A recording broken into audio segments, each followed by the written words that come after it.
Hello and welcome to Creative Cut Talks, the show that aims to promote sustainable visual arts and to bridge the gap between art creators and consumers. Have you ever wondered where an artist gets the burning desire to create? Is the burning desire to create the same for all artists or not? I'm your host Chawa, a visual artist who has been making fine art for over 15 years. As an example, in my different stages of life, my motivations to create never died, but the influence and outcomes change with seasons. Today we share why visual artists choose to do what they do and where they draw their motivations from. Every artist has different ambitions. Artists get into art in different ways for different reasons.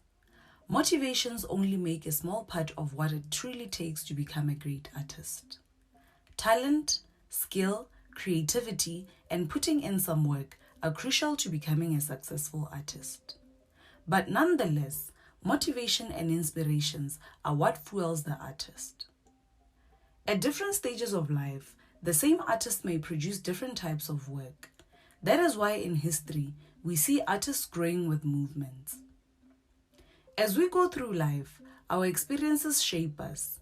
For example, we may face challenges that we might try to heal through art. Then at later stages, we express our victories and perhaps current affairs. Basically, different seasons result in different motivations. According to research, the most successful artists are motivated by 4 aspirations. Firstly, financial success. It is rare and somewhat surprising to hear artists openly admit that money is a motivating factor behind them becoming an artist, but it is entirely and shamelessly true. The second motivation, also very unconventional and hard to hear, is the desire to socialize. It's no secret that the art world has always had a very strong social undercurrent. I mean, what's more gratifying than being part of a community of people that supports one another, a network that understands and can relate to your so-called weird ways? 3. The compulsion to create. Now, this is what we often hear. Most artists are in fact driven by the innate compulsive desire to create. It feels as though we lose ourselves to the creative process and unplug from the rest of the world. An ecstatic feeling, a drug, and in some instances, we develop some dependence to this feeling. Lastly, personal freedom. Concepts of art therapy and art tourism actually came about because of this factor. You may not understand this one unless you've experienced the creative process in whatever form. Being an artist is the antithesis of your typical 9 to 5. Artists experience a great deal of personal freedom because art is liberating. We have our own ways, a dangerously awesome level of freedom of expression. Artists get a huge amount of satisfaction from making original works without any limitations. Usually, for one to stay motivated for years and not give up on their craft, they must be more than one of the above aspirations. We get creative blocks from time to time, where our creative juices just dry up. In such instances, if there's no pressing reason to create, we just might stop creating.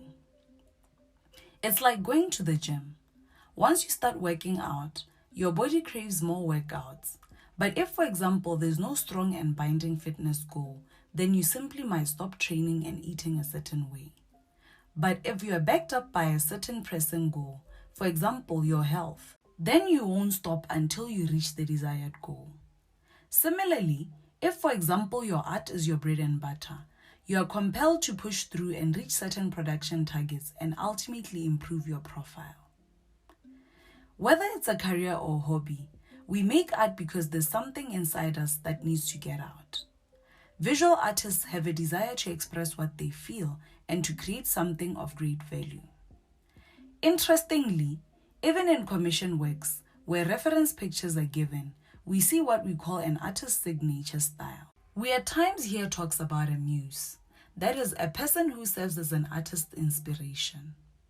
Observation, photographs, experience, and an imagination of this person creates an undeniable craving to make work.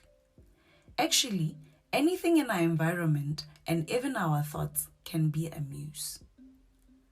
The inspiration behind an artwork is to its appeal to consumers. Buyers and collectors are often sold to a piece and are willing to pay more once they hear the artist's inspiration.